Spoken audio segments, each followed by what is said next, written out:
Hello and welcome back to Lorcana Villain. My name is Baker, and today we're taking a look at the top 8 deck lists from the 226 player CCQ that took place at CardCon in the Netherlands, and this was indeed a set 10 meta event, which is very exciting. I have really been enjoying set 10 meta, and that seems to be the opinion of quite a lot of the community. I do want to start off though by giving a shout out to the Artacast. If you saw their latest episode, then you'll have heard that they're going to be taking a little bit of time off for different reasons. I know that LD was wanting to take some time off around December anyway to spend time with his loved ones, but Artabac's not in the best headspace when it comes to Lorcana at the moment, which is really heartbreaking to see. LD and Artabac are two of the people in the community that I respect the most. I think they're wonderful players. I think their content is superb. It's so informative at a high level, but it's very fun. They're really just naturally charismatic guys, and I'm a big fan of them as people and the content.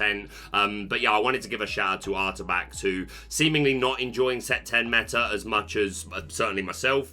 And it's interesting because LD was really in a bad place concerning the game in set 9 meta, whereas Artabac was kind of able to enjoy that, and now they've sort of switched places, which is really interesting, considering, you know, they're good friends and they are often quite like-minded. But yeah, I wanted to give a shout out to those guys. If and when you guys return, I think that is the plan for them, then I look forward to, and I'm sure I speak for the community when I say we look forward to having you guys back. That being said, I've been having a great time with set 10, and it's great to get our first sample data of what the competitive metagame is going to look like. So I want to get straight into it. I am going to be, as is traditional on the channel at the beginning of a set, I try and be very newcomer friendly, so I am likely to read the majority of the cards at least once and give a basic overview of how the decks are meant to be working, which is hopefully beneficial to some of you watching now. A shout out to the channel sponsor, Matified. If you're looking for custom playmats or foiled playmats, including ones with my own Villain Club branding, then check out Matified. So let's get into it. A 226 player event, an invitation to European Championships on the line. A brand new meta, and it was taken down by Promised Land with some Emerald, Sapphire, Phillip Sweep. So this is what, in my day one deck list video, this is what I called the most powerful thing you can do in the game at the moment. And I think the only contending things for the most powerful thing you can do in the game are also possible with this deck, because we do be running Clarabelle. So let's talk about the Vanquisher of Foes himself, Prince Phillip. He's a 9-cost Inkable, 6/6, quest for 3, shift 6, evasive, and swift and sure. When you play this character, banish all opposing damaged characters. We had this card originally in set 4. We didn't have the pieces to really go with him to consistently do damage to all opposing characters. He was reprinted in set 9, and in set 10 we get Malicious, Mean, and Scary. A 3-cost Inkable Song. Put 1 damage on each opposing character. You put a damage counter, you do not deal damage, so anything with resist or anything that would just prevent damage being done to you does not prevent this being done. You do not choose, so it gets around ward. It is a 3-cost Inkable Song, which can be sung by a lot of our characters, so this is a really consistent way to be able to sing with one of these Donalds or Cinderellas or Donald Duck or whoever, and then pay 9 for the Prince Phillip. And in this deck, pay 9 is indeed what we'll have to do, because we don't have a 3-cost Prince Phillip to shift onto, which initially is a little surprising. There are other green-blue lists to look at today which are playing the shift target. But in a way, it kind of makes sense if you are going for that high roll of turn 2 ramp into turn 4 Cinderella, turn 3 Cinderella, into turn 4 Cinderella, and just hyper ramping your way to the early Prince Phillip. And that's kind of fine. And at the same time, there's not always a convenient point in your curve to play the Prince Phillip, is what I've seen so far. And because we ramp so well, we're going to get to 9 before too long anyway, so it's kind of fine to just hard summon the Prince Phillip and sing the Malicious, Mean, and Scary with one of your other characters. Obviously, the benefit of running the Prince Phillip is he's 3 cost, so he can sing the Malicious, and then you just pay 6 to shift on top of him. But this, in this tournament, seemingly being enough and no shift target necessary. So yeah, if you can set this up to wipe the opponent's board and you're sticking a 6/6 evasive that quests for 3, quite often you're just going to win the game. Sometimes they'll have the response Hades abilities, etc., but it is just like the most powerful thing you can do in the game. If you're newer to the game, you're thinking, what's ramp? Ramp is what we talk about when we're putting multiple cards into our inkwell per turn, which is predominantly done by Sapphire. Emerald has some limited access to be able to do that as well, but it's Sapphire that does it best, and we utilize Tipo, who's a 2-cost inkable 1/2 quest for 1, and on play, you can put a card from your hand into your inkwell face down and exerted. Any card does not have to be inkable, and we have 2-cost inkable Sail the Azure at Sea. This turn, you may put an additional card from your hand into your inkwell face down, draw a card. Now, Sail the Azure at Sea, the extra card you put into your inkwell, does need to be inkable, but getting to draw a card to replace this sail is huge. And both these cards have their positives and their negatives. If you're playing Tipo, a negative is that you are playing out more of your hand more rapidly and probably running out of cards before too long. The positives being you are sticking a body on the board, which can be useful. And again, you can ink uninkables, whereas Sail the Azure at Sea, the negative is that the extra card does need to be inkable. But the positives, you get to draw a card, which is huge, and the extra card you put into your inkwell doesn't go in exerted, so you can immediately use that 1 ink to play like a 1-drop Clarabelle or something. So they both have their positives and their negatives, but the newest toy is Cinderella Dream Come True. 4-cost, uninkable, 2/3, quest for 1, and whatever you wish for. At the end of your turn, if you played a princess character this turn, you may put a card from your hand into your inkwell face down to draw a card. So if we assume we ramped on 2, we played Tipo or Sail the Azure at Sea, then on turn 3, we ink for turn, we can play down this Cinderella, and at the end of the turn, she's going to allow us to ink again, and we get to draw a card. So similar to Sail the Azure at Sea, where the card is going to replace itself, obviously it's the end of your turn, but that really doesn't matter. This is hyper ramping us. If we went turn 2 ramp into turn 3 Cinderella ramp, then on turn 4, we can play a 6-drop. And only 1 turn away from our Hades, hard removal, and indeed our Clarabelle, which is our primary draw engine. We are also playing 1 copy of 1 Jump Ahead, 2-cost uninkable Song. Put the top card of your deck into your inkwell face down and exerted. So this was the original ramp, and it is technically the worst of the 2-cost ramps because it is uninkable. But this deck wants to hit turn 2 ramp nearly every single time. Basically all of the Sapphire decks do. So just having this 9th ramp card for turn 2 just gives you much better maths, much better odds to make sure you are consistently hitting your turn 2 ramp. So this deck just wanting to jump ahead in ink and then utilize these high-cost, super impactful characters that we're playing. Let's look at the draw engine. We've got Clarabelle, the 1-drop being a 1/2 quest for 1, and on play, you can pay 2 ink to banish chosen item. That can be relevant. There are some Emerald Amber decks that are running Emerald Chromacon, so it's nice to have the answer to them, but not a lot of other relevant items in format, but better to have it and not need it than the other way around. And then the shift target, the 7-cost Clarabelle Light on her hooves, 5/6 quest for 2. She can shift 5 on top of one of your other Clarabelle, and at the end of your turn, if chosen opponent has more cards in their hand than you, then you may draw cards until you have the same number. So that is where we can turn the weakness of depleting our hand quickly, courtesy of ramp, to then maximize the ceiling for Clarabelle. So we have turn 2 Tipo to deplete our hand, or even Sail the Azure at Sea. Even though the card replaces itself, you're still inking twice, so you are still like lowering your hand size quite significantly. And if our opponent is spending any time drawing extra cards, then that's even better. We're even playing 4 copies of You're Welcome, which is a 4-cost inkable Song. Shuffle chosen character, item, or location into their player's deck. That player draws 2 cards. So if you are able to shift this Clarabelle, you can immediately use her to sing You're Welcome, or it doesn't have to be her. Maybe you played the Donald Duck, maybe you played the Cinderella, or any of these other characters that can sing it, to return a problem character on the opposing board, shuffle it back into their deck, they draw 2 cards, and then at the end of your turn, you are drawing even more cards from Clarabelle. Yes, we are giving our opponent extra cards, but playing You're Welcome is a good tempo swing for us, and again, our high end of Hades and Clarabelle and Prince Phillip, and like having this combo that can wipe the board, is so high value that hopefully we're going to benefit more from those extra cards. And again, this is basically our only draw engine. The exception being Donald Duck, perfect gentleman, 4-cost inkable 2/5 quest for 2. Shift 3 is irrelevant, and at the start of your turn, each player may draw a card. So you start a game of Lorcana, start a turn of Lorcana with ready, set, draw. So this is in the set phase. It's before you draw a card for turn. Both players have the option to draw cards. And again, unless we get a big Clarabelle draw off, then this deck doesn't do a very good job of drawing cards. We've got things like Vision to dig for cards, but Donald Duck is going to help us have resources, keep us inking. And again, we're a combo deck, right? We want to see both the Clarabelle so we can shift. We want to see the Malicious, Mean and Scary and Prince Phillip happened. We always want to be digging, so Donald Duck is going to help that. And the other Donald Duck we're playing is Focused Flatfoot. 5-cost Inkable, 3/4 quest for 2. On play, you put the top card of your deck into your Inkwell face down and exerted. So obviously this isn't replenishing our hand size, plus this is a 3/4 body that quests for 2. Like, you're not going to see this in every blue-green deck, but I think it's perfectly reasonable to include.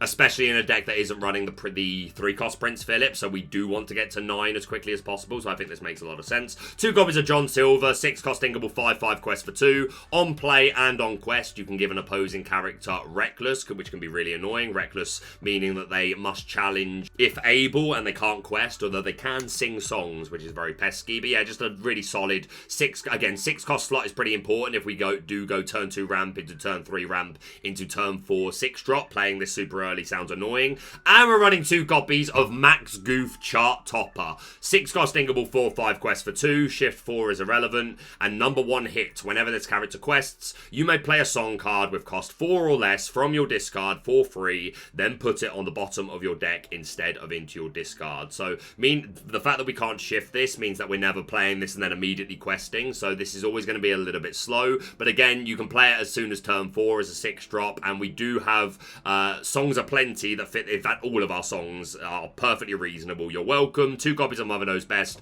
Malicious, Mean and Scary we've mentioned. 1 Jump Ahead we've mentioned. I'll read Mother Knows Best. 3-cost Uninkable. Song, return chosen character to their player's hand. Again, we're upsetting the tempo. We're keeping our opponent off the board. And again, as we're returning cards to their hand, Clarabelle's draw power is becoming even better.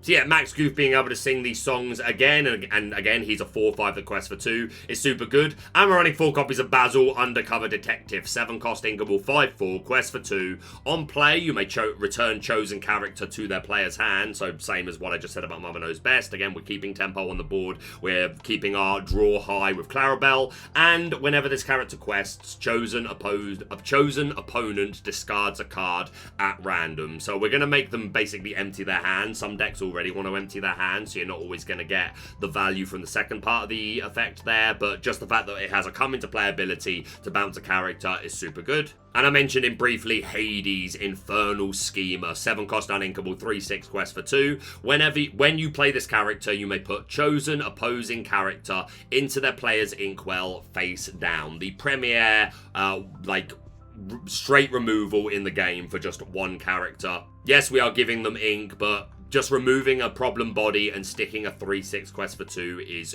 huge. If anything, this is probably a low count. And then a couple of actions we haven't read. I mentioned Vision of the Future, 2-cost Inkable. Look at the top 5 cards of your deck, put 1 into your hand and the rest on the bottom of your deck in any order, so finding those key pieces. 3 copies of the new Spooky Sight, 6-cost Uninkable. Put all characters with cost 3 or less into their player's inkwell, face down and exerted. So as I've already explained, this deck is quite slow. 1 drop might be Clarabelle, but she's not great at challenging. Into turn 2 ramp, into turn 3 ramp. From turn 4 you can play this big body, but if they're an aggro deck and they're playing a 2-quester on 1 and then a 2-quester on 2, or maybe 2 2-questers and then a 2 2-questers on 3 potentially, then especially if they're on the play, then that can be very, very scary for us. Thankfully, we are just as spooky with this 6-cost Uninkable that we can hyper ramp into. Yes, it's inking them, but if they're an aggro deck, then they've probably depleted their hand entirely, and then we're at 6 ink onwards and we can just be playing Basil, playing Hades, and just keep them off the board and eventually just win the race.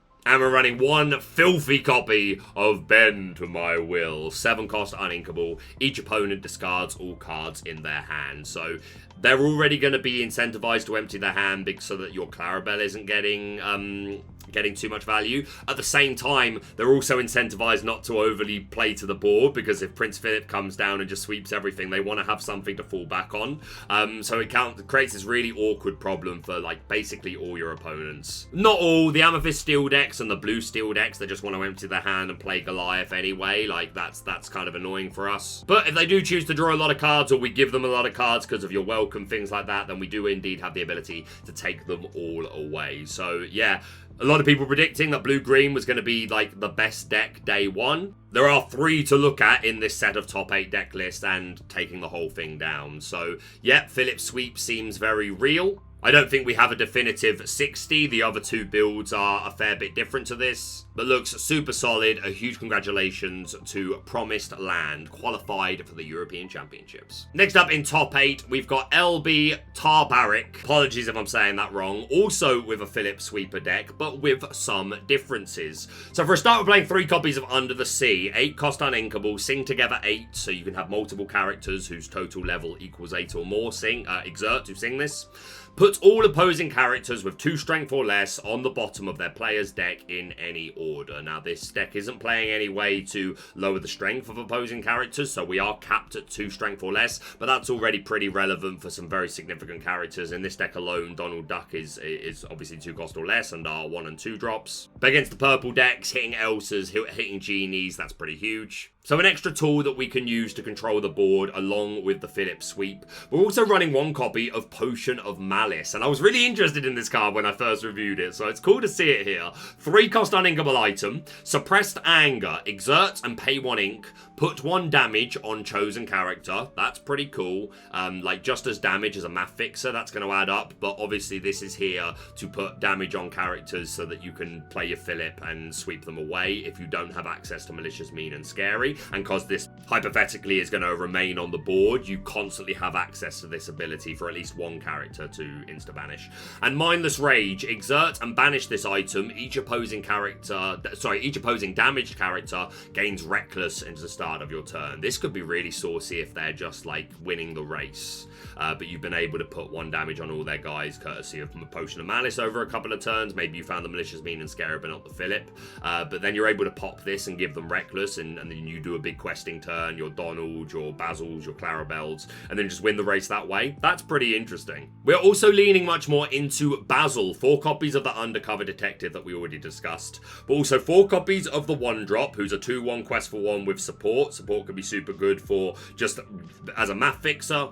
Your Tipo can now trade with a Red Diablo and a few interesting interactions. But here, more than anything, to be a shift target for Basil Disguise Detective. 6 cost inkable 4/5 quest for 2. Shift 4 and Twists and Turns. During your turn, whenever a card is put into your inkwell, you may pay 1 ink to have chosen opponent choose and discard a card.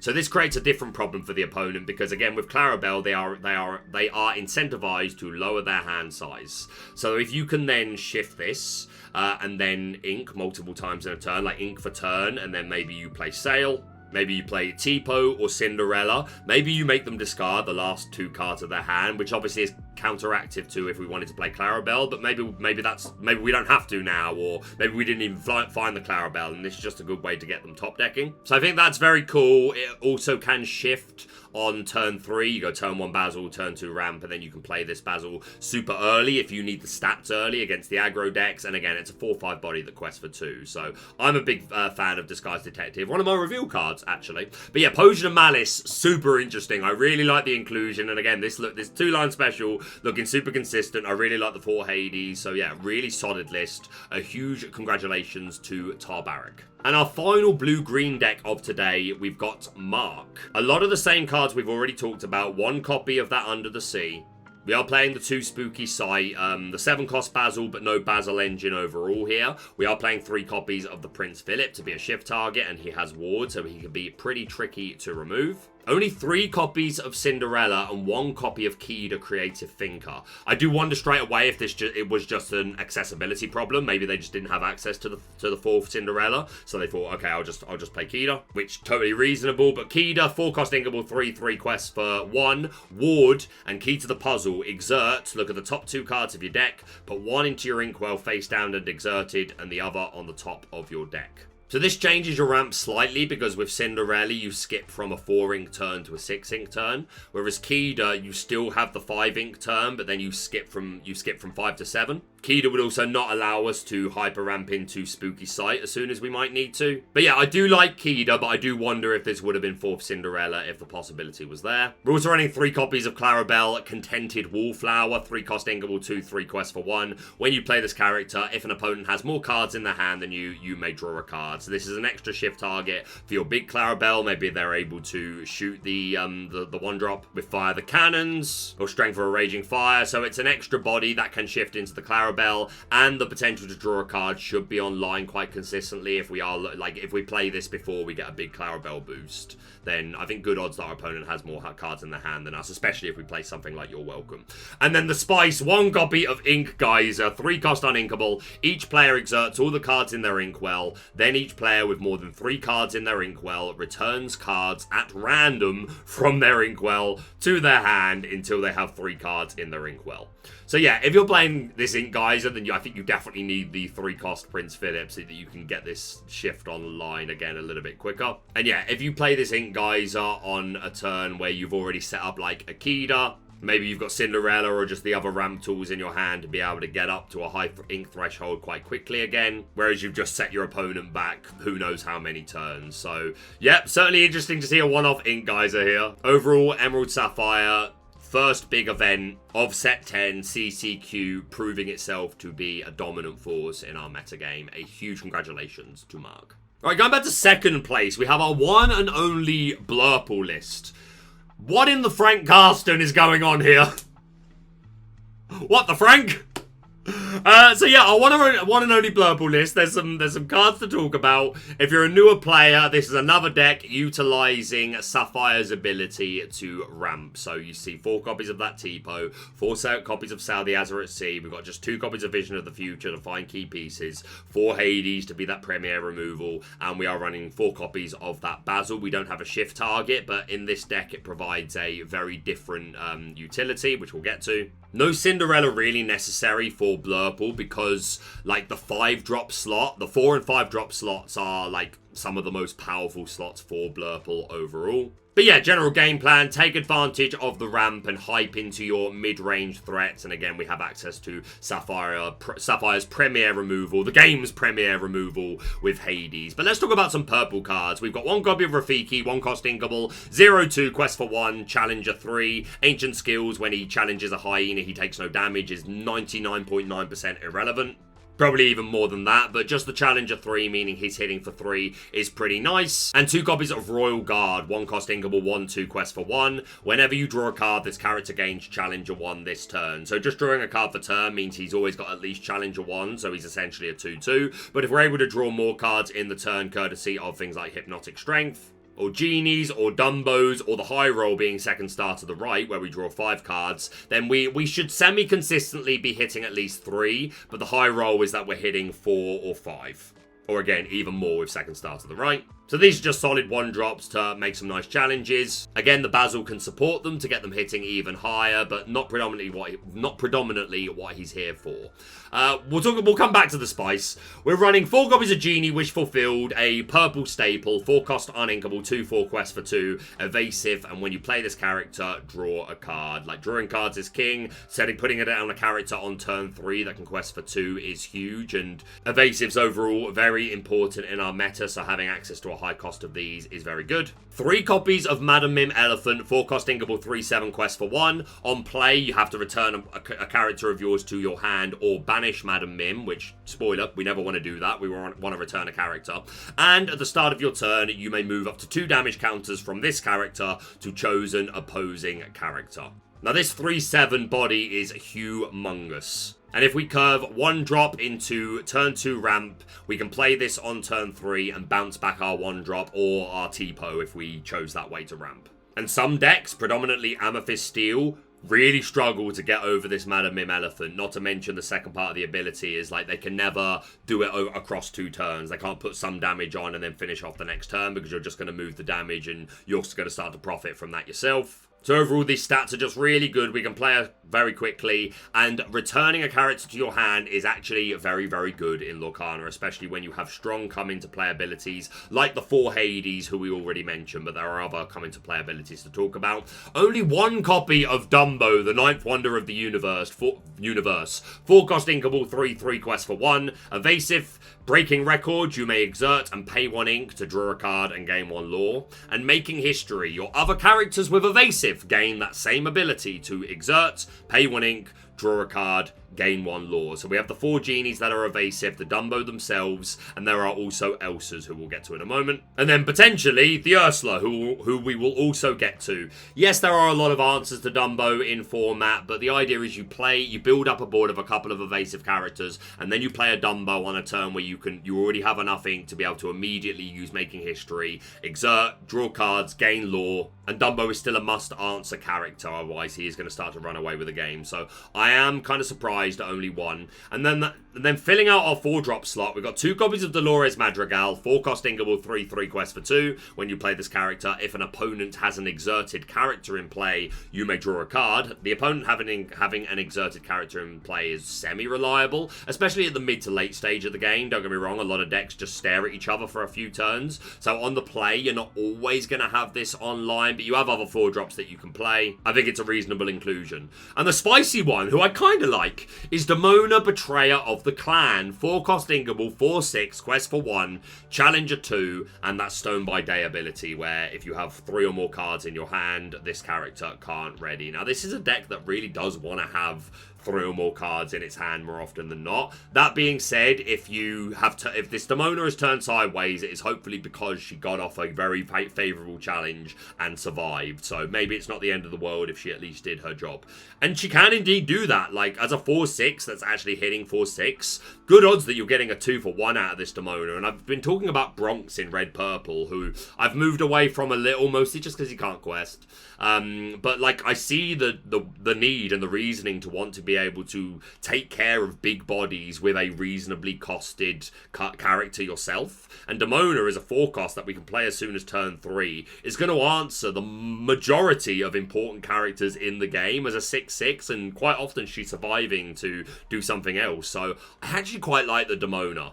I don't know if I like it more than more Dumbos, but I do like it. And then moving into our 5-drop slot, we got 4 copies of Elsa. I'd love 5 copies. The 5th Spirit is what I meant. 5-cost Ingable, 2/5, quest for 1, Rush, meaning that you can challenge on the turn you play her. Evasive, you can hit evasive characters, and Crystallize. When you play this character, exert chosen opposing character. That is one of the most powerful things you can do in Lorcana to take the most valuable trade and then start winning the race. And Elsa is one of the main case uses for Basil. Don't get me wrong, there's plenty of other characters that you can support with Basil to make him worthwhile. But if you're able to play, like, set up a Basil on board, and then on turn 5 you play an Elsa, you exert down their Genie or their Dumbo, and then you support Elsa with Basil and she's hitting for 4, then she's taking out a Dumbo or a Genie and surviving. So that's huge. Again, you can use Basil for other things, but that's one of the main ones. And 4 copies of Belle, Accomplished Mystic, 5-cost Ingable, 4/4, quest for 2, shift 3, and enhanced healing. When you play this character,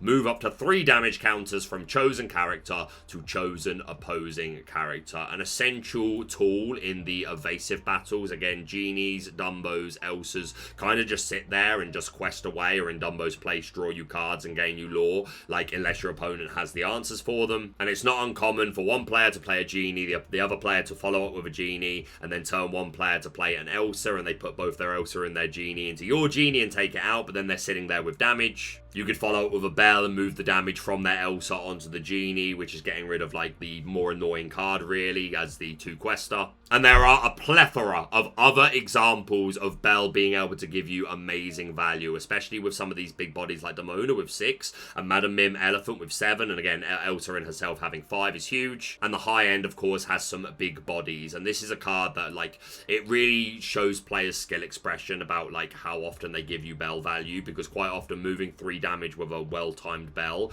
can literally just be game winning. So she's huge, and I respect having a high count. And then we've got 1 copy of the new Hades, Looking for a Deal, 5-cost Ingable, 3/4, quest for 1. On play, your opponent either lets you draw 2 cards, or you get your choice of which character you want to put on the bottom of their deck. They are more often than not going to just make you draw 2 cards. This is a low count, but the 5-drop slot is very competitive in this deck. I understand wanting to play a lot of Elsas. I get the Ursula, which we'll get to in a moment, and then we're also playing we're playing a few Ursulas. Plus, there are other ways for this deck, hopefully, to draw more cards. But I would still like to see this at a higher count over a couple of the other cards that the deck's running. Maybe they just had one iconic and they were like, I'm going to run this iconic. If so, I respect it. And one copy of Ursula, Voice Stealer, 5-cost inkable, 3/4 quest for 1. When you play this character, exert chosen opposing ready character. We've already talked about how good that ability is in and of itself. Then you may play a song with cost equal to or less than the exerted character's cost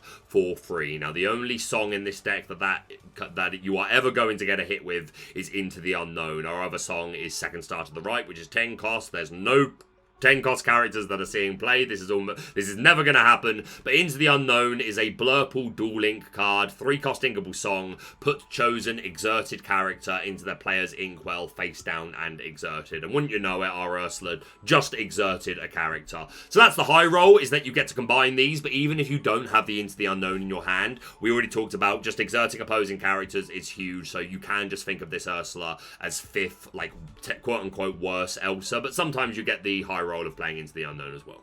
And then we're playing 2 copies of Ursula, Whisper of Vanessa. 5-cost inkable, 4/5, quest for 2, boost 1, meaning you can pay 1 ink to put the top card of your deck under this card, face down, and Slippery Spell. While there's a card under this character, she gets +1 lore and gains evasive. That's actually a really annoying stat line. Yes, there are evasive answers in format, but not a lot of them hit 5. You probably need to just play your Hades, like your hard removal on this, or the red decks might play Maleficent Monstrous Dragon, or hope for a high roll with the Steel Headless Horseman, who we'll get to.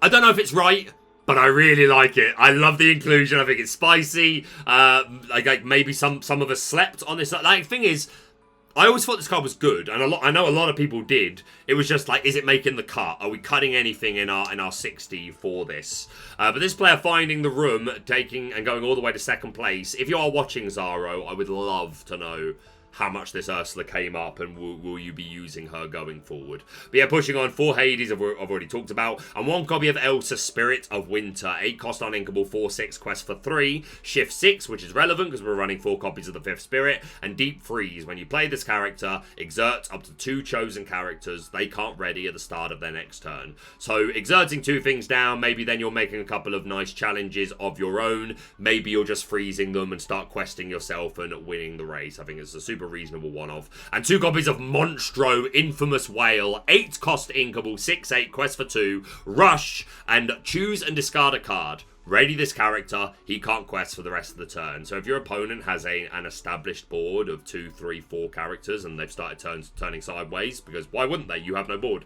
Then playing this Monstro, and if you do have 2 or 3 cards in your hand by this point, and being able to just clear up is huge. Love the inclusion. We mentioned it earlier, 3 copies of Hypnotic Strength, 2-cost inkable action, draw a card, and chosen character gains Challenger 2. This combined with your 1-drops can help you deal with if an opponent plays a turn 1 Daisy, or the new Webby that they shift onto, which has 4 willpower. And there's some Raja seeing play, who we'll talk about in a bit. So being able to hit 4 is quite nice, so Hypnotic Strength helps get you there. But it also pops the opposing pesky illusions, such as Iago, who is not present here, but he's a very annoying character for this deck overall, so fair inclusion. And we're running 1 copy of Everybody's Got a Weakness. 4-cost inkable, action, move 1 damage counter from each damaged character you have in play to chosen opposing character. Draw a card for each damage counter move this way. This is one of my favourite cards in the game, which is just never consistent enough. But a one-of in Blurple. This is not the first time I've seen it. Shout out to Dick Burns, who I know did this last set at the Ink event in Baltimore, and I know he was very high on it. I just love this card. I think it's so good, and the high roll is humongous. You move 3, 4, 5 damage, pop a guy, and then draw that many cards. Like, you just win on the spot. But being able to set up a board with, like, this much damage, not always the most reliable thing to do, but if a deck is going to do it, then Blurple should be reasonable at it. And I like it as a spicy one-of. And then 2 copies of Second Star to the Right. We talked about this earlier. 10-cost uninkable, sing together 10. Chosen player draws 5 cards. This is normally going to be you. Lots of 5-drops, right? Bells, Elsas, Hades, Ursulas, other Ursulas, like good odds that you just get 2 of these down and then you're able to sing Second Star to the Right. or indeed a couple of 4-drops like the Madamim Elephant and the Demona or the Dolores or the Genie and a Tipo. Like, it's very reasonable to be able to set up this second star, even though there are a lot more Ursula in format, so it's a little riskier. And 2 copies of Junior Woodchuck Guidebook, 2-cost inkable item that you can then exert it and pay 1 ink to banish this item and draw 2 cards. So it's essentially pay 3 to draw 2 cards, but it is quite interesting. You're like, if you only had 2 ink left for the turn, you could set this up and then next turn you're only paying 1. You can also insulate yourself against Bend to My Will a little bit if that's seeing much play. I think I would rather this just be a high account of Hades, to be honest. Overall, I really like the list. One of everybody's got a weakness is Spice. I understand the 2 Demona, like, again, just stats are super solid in this big body format. Probably not the most consistent of the decks, but a lot of options here. And again, Frank Carsten has shown us the value of just having more options in the deck. So really cool to look at. And obviously Zaro, a fantastic pilot. So congratulations to you. And speaking of Frank Carsten, here he is again in top 4 of the CCQ, already qualified for the World Championship and didn't take that much time off, straight into another large event with another fantastic performance. Again, playing Amethyst Steel and very much a lot of one-offs. This is a deck list that you could recognize belongs to Frank Carsten, but updated for set 10. So we'll talk about the purple cards that we haven't discussed yet. 4 copies of Diablo. When he's banished, you may draw a card. It's just a 0/1 quest for 1. 2 copies of Palace Guard is a 1/4 quest for 1, but with that vanish keyword. So if he's targeted by an action, he's banished immediately. 4 copies of Captain Hook with Challenger 2. So he's hitting for 3 and has 2 willpower. 1 copy of Happy, who gains evasive during your turn. And the game plan for Amethyst Steel really is to go 1-drop, 2-drop, 3-drop, and then on turn 4, play a 4-drop or maybe a couple of characters and sing Strength for a Raging Fire to take out the most problematic opposing character. Amethyst Steel known for its consistency through Amethyst's evasive package and very strong 1-drops, and combining with Steel for, again, some more great bodies, including ones that can answer evasives, docks to draw cards, and then some fantastic songs for removal. So you want to consistently go 1, 2, 3. You really want to find your 1-drop and your 2-drop in your opening hand. And these 1-drops going to be better or worse against different things. Royal Guard is better to put down against a Mulan or a Basil, who are both 2/1s. If your opponent starts with something aggressive, it's nice to get the Captain Hook down for the stats. Happy, of course, having evasive during your turn can deal with opposing evasives or can be set up for when you play your own Dumbo later on in the game. So overall, we've got choices here. And going into the 2-drops, we've got 3 copies of Timothy Q Mouse,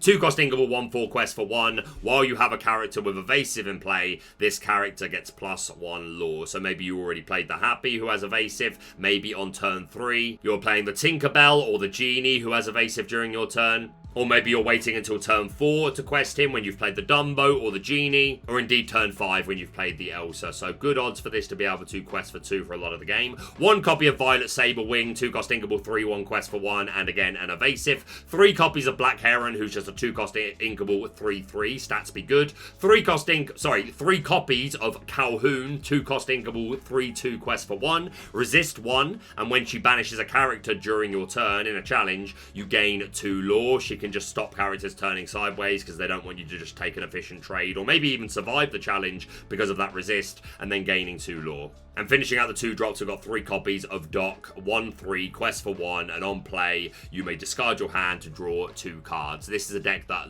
quite often is going to just empty its hand. There are a couple of options to start to accumulate some cards, courtesy of Dumbos and Hades, but especially in the first few turns, we are dumping our hand as much as possible. So if we do, Doc is a nice way to get some resources back. 2 copies of the new Cheshire Cat, 3-cost inkable, 3/4, quest for 1, boost 2, and when you put a card under this character, you may move up to 2 damage counters from chosen character to chosen opposing character. This is a card that I was very high on when I first saw it, and then I played 10 games and he was very underwhelming and I didn't like him anymore, and then I've very much become a fan of, again, my experience being mostly in red purple, but even in Amethyst Steel, again, he can just stop the opponent turning sideways, and it makes them think so much harder about how they go about exerting their characters for challenges and quests, just because you can get really nice turns here where, like on turn 4, it's perfectly reasonable to bait the boost 2 here and then play a 2-drop or a couple of 1s, or on turn 5 you play the boost and play a 3-drop or a 1 and a 2-drop, and because our deck is very low to the ground, we can work around this boost quite consistently, and the 3/4 body is actually really nice.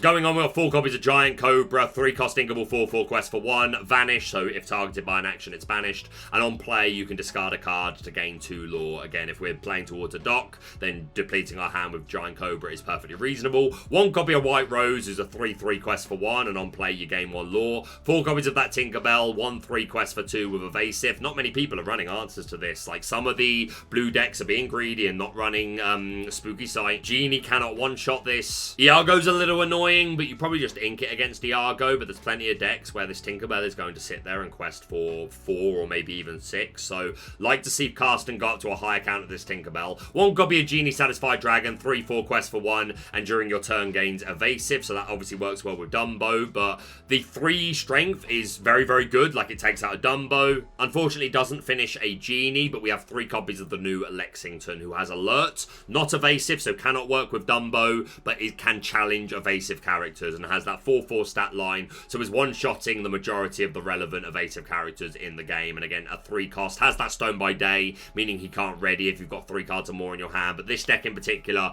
is going to empty its hand well, so you shouldn't be caught out by this too often. And even if you are, hopefully it's because you one-shotted a Genie, and then, oh no, my Lexington didn't ready, who cares, he's already done his thing. We've already talked about Genies and Dumbos and Elsas and Hades, but the other very cool new purple toy is Demona, Scourge of the Wyvern Clan. 6 cost inkable, 5/6 quest for 2.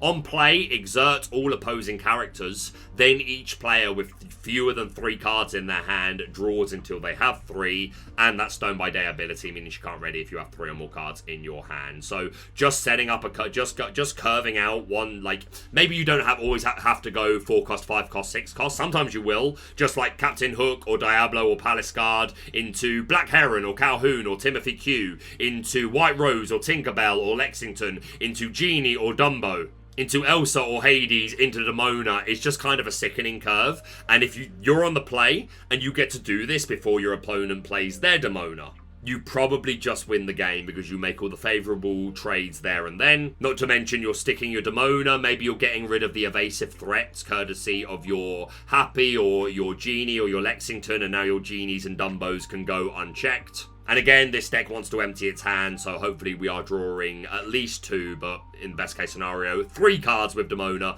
even if we're replenishing our opponent's hand as well. And lastly, 4 copies of Strength for a Raging Fire, 3 cost inkable Song, deal damage to chosen character equal to the number of characters you have in play. So again, this deck just wants to go curve out 1, 2, 3, play a 4-drop or multiple characters on turn 4, and then sing Strength for a Raging Fire to get rid of the opponent's Genie or whatever the most annoying character is. And 1 copy of Thunderbolt, 4 cost uninkable, deal 4 damage to chosen character, and then your deities get Challenger 2 this turn, which we are playing Hades, and he is a deity, so that can be relevant, but really just the 4 damage is super relevant in itself, taking out Genies, Dumbos, just one-shotting a lot of very annoying characters. Honestly, a little surprising that this is the only Amethyst Steel deck to make top 8 in this event. I'm sure we'll see many more, and it does happen to be the Frank Karsten, lots of options, lots of one-ofs, spice. So I wonder if many players will pick up a Karsten brew themselves, but a huge congratulations to the man himself. And our other top 4 deck, we've got Alex with some Sapphire Steel, a 2-line special. This is looking to be a very, very strong deck in our metagame. A lot of it down to Cinderella, who is indeed here to hyper ramp us into our 6 drops and beyond. But another key piece is Goliath, Clan Leader, 6 cost inkable, 6/5 quest for 2.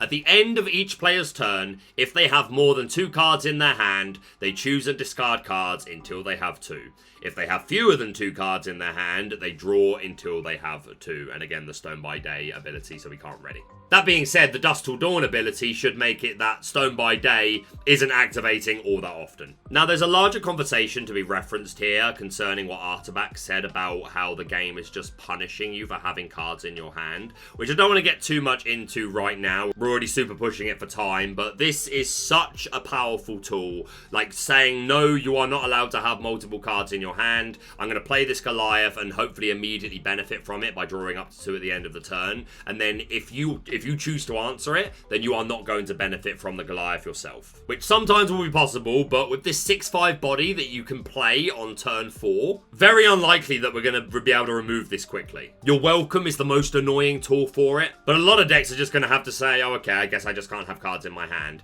And this deck is going to thrive in such circumstances where they've already inked up to at least 6, and then as long as they're inking over the next couple of turns, then they have access to their Hades, who's removal. We've got 4 copies of Vincenzo Santorini, who's a 2/8 quest for 3, and on play you deal 3 damage to chosen character. That's humongous. And we're playing another very interesting tool, the Headless Horseman, 8 cost inkable 5/7 quest for 2. When you play this character, each player draws 3 cards, then discards 3 cards at random. Choose an opposing character and deal 2 damage to them for each action discarded this way.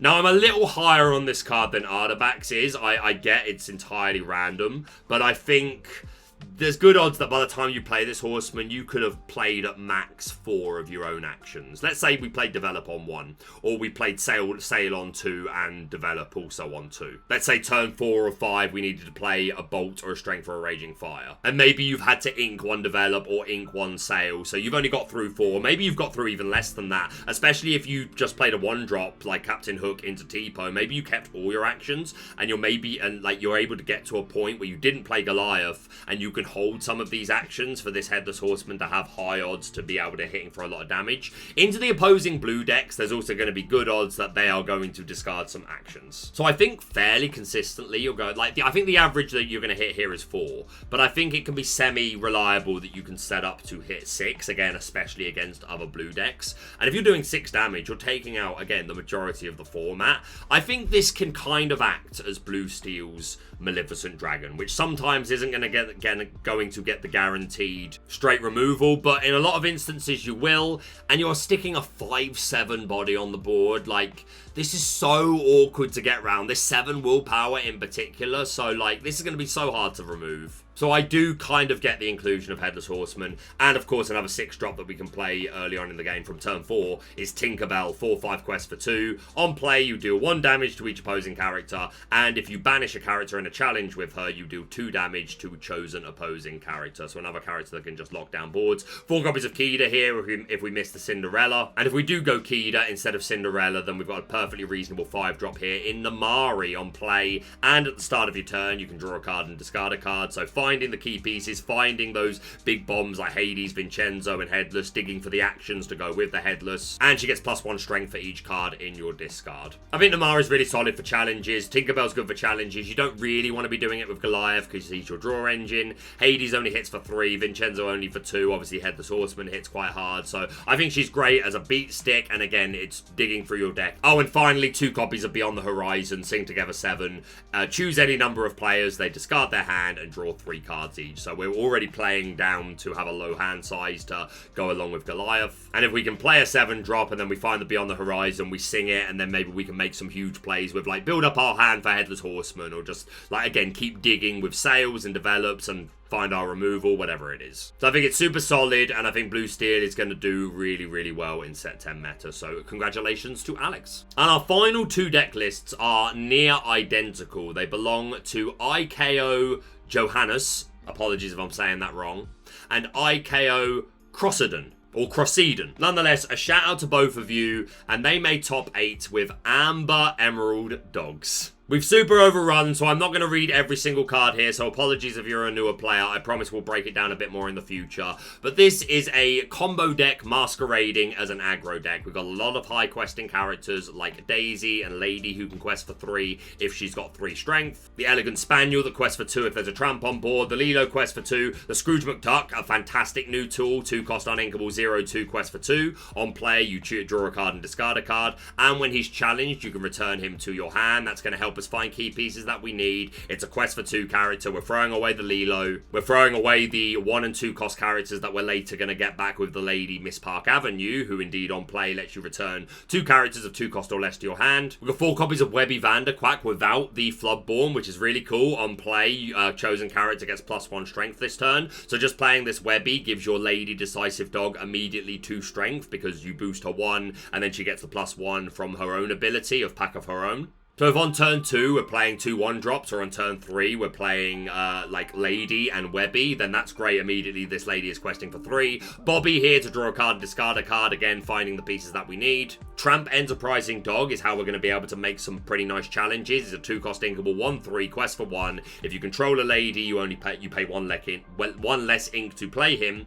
And when you play him, chosen character of yours gets +1 strength this turn for each other character you have in play. So this deck really wants to set up a wall. You might quest early with Daisy or Lady if it's safe, but you want to play as many characters out as possible because you want Tramp to be giving a big boost to one of your characters like the Webby or the Ursula. Or the Bobby Zimmerowski, these guys that don't quest for 2 and they get their value just for playing them. So then if we can boost them up by 3, 4, 5, 6 and like trade up, that's huge for us. And the other reason we want a wide board is Tramp Street Smart Dog, who brings the whole thing together. 7-cost inkable, 2/6, quest for 2. You pay 1 ink less to play him for each character you control. So you could technically play him on turn 4 if you played 3 characters. But technically you could play him like 1 turn later and pay even less to play him. And when you play him, you draw cards equal to the amount of other characters you control and then discard that many cards. So finding exactly what we want, we're throwing 1 or 2 cost characters into the discard to hopefully get back with Lady. Finding Lilos who are just going to return to the board courtesy of no place I'd rather be anyway. And finding like really impactful cards like Go-Go Tamago, who on play you can pay 2 ink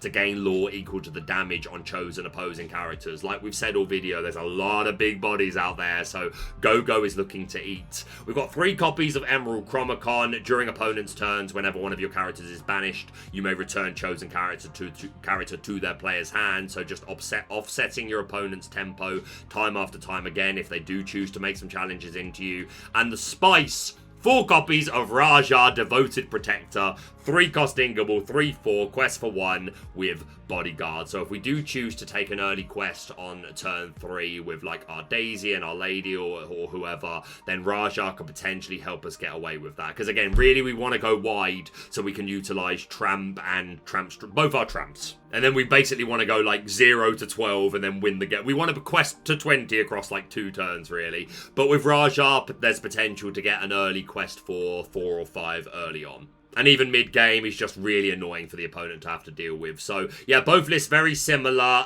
One playing 2 Lady and 4 Chromacon, and the other playing 3 Lady and 3 Chromacon. But, yeah, super great. It just goes to show you a lot of the Sapphire decks are being greedy and not playing Spooky Sight. Not that that, like, auto-wins you this matchup, but it's hard for them to come back if you do, like, ramp into the turn 4 Spooky Sight, especially on the play. But yeah, solid to see dogs in top 8 in Whispers format. Congratulations to both of these players. And that is it. We've hugely overrun, but again, I like to be very newcomer friendly at the beginning of a new set. I think it's a perfect jumping on point for a lot of players. Obviously, we won't go that in depth every single video, but I hope this was beneficial to newer players. And if you're a seasoned player and you didn't need all of that, I hope you still enjoy the breakdown of the deck lists. But that's going to be it from me for now. Thank you so much for watching. If you're brand new to the channel, please subscribe for all things Lorcana. Hit that like button to show your support, and we'll see you soon.